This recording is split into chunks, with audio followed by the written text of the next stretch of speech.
morning, I didn't see you there. You saw how I hit that light switch and the light came on?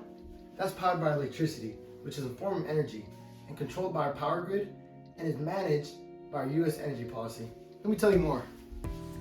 Energy is critical to the way we work and live today. 83% of the U.S. energy consumption comes from non-renewable sources, and the U.S. also ranks amongst top consumers of energy in the world.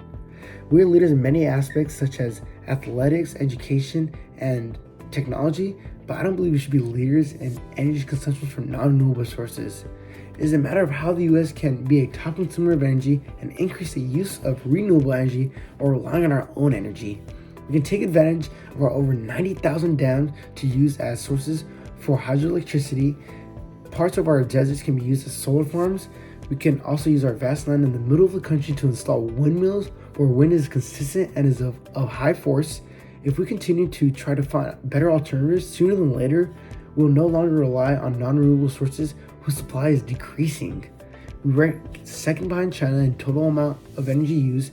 There are ways to decrease our consumption, with one prominent being changing our habits.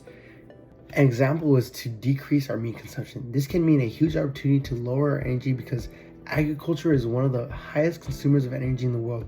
Producing meat is very insufficient from an energy standpoint because 1/4 pounder requires 660 gallons of water to produce, and this is equivalent to 2 months worth of shower.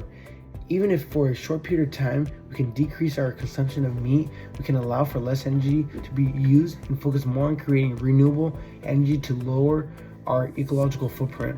By using methods previously mentioned, we can start to rely less on other countries for energy, and we can increase our energy security, meaning that we'll be more secure with our energy because we will not need to rely on a vast amount of other countries for energy.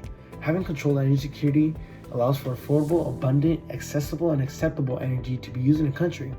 The U.S. cannot become a country that gets limited from its potential because of foreign states.